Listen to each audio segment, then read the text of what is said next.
నేను ఒక తాన చదివిన విష్ణుదేవునికి మస్తు మంది భక్తులు ఉంటారు. ఏండ్లకేండ్లు తపస్సులు చేస్తే తప్ప ప్రత్యక్షంగా ఆడు వరాలు ఇయ్యడట. ఇక శివుడేమో జల్దిన ప్రసన్నమవుతాడట. ఏ వరం అడిగినా తదాస్తు అని అంటాడట. అందరు శివుని కోసమే తపస్సు చేసే వరకు ఆళ్ళంత వచ్చే వరకు లేట్ అవుతుందట. ఇక బ్రహ్మదేవుని అయితే తపస్సు చేసి పిలిచేటోళ్ళే తక్కువ, గుళ్ళు గోపురాలు కూడా అంతే. మరి ఉన్నగాడ ఎసొంటి ఆచారం ఉన్నదో మీరే చూడండి. మన తలరాతలు రాసే బ్రహ్మదేవునికి గుళ్ళు తక్కువ. రాజస్థాన్ రాష్ట్రంలో పుష్కర్ కాడున్నది ఒకటి. దిన మస్తు మంది వస్తారు దర్శనానికి.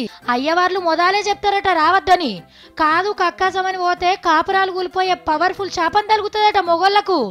గాభయంతోనే దూరంకెళ్ళే దర్శనం చేసుకుంటారు. ఏమొచ్చినా ముసలోళ్ళే వస్తారు, వాళ్ళు ఎట్లాగో ఇడిపోరు కాబట్టి. ఇంట్లో పెండ్లంతో పడనోళ్ళు వచ్చి 1కి 4 మాటల దర్శనం చేసుకుంటారట.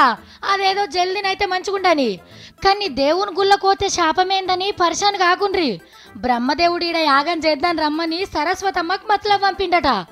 ఆమె దేవలోకం నుంచి భూలోకంకి వచ్చే వరకు ఆలస్యం అయ్యేటట్టుందని గాయత్రి అమ్మవారిని అర్జెంటుగా లగ్గం చేసుకొని యాగం ఓడిపించిండట. ఇక వచ్చినాక సరస్వతి మూకుంటుందా, నేనుండంగా ఇంకో లగ్గం ఎట్లా చేసుకుంటామని పోరు పెట్టి పెండ్లైన మొగోళ్ళు ఇడికొస్తే సంసారాలు కూలిపోవాలి అని శాపం పెట్టి మాయమైందని అయ్యవారు చెప్తున్న పురాణం. ముచ్చట బేబీ కటింగ్ అక్కకు తెలిస్తే మంచిగా ఉండు, కొట్లాడి పర్మిషన్ ఇప్పిస్తుంది అని మీరు ఆశ పడకుండ్రి. మా కోసం అక్కనే కొట్లాడాలి, మీకోసం అక్కనే కొట్లాడాలా? అవసరం లేదక్క, నువ్వు ఓకు.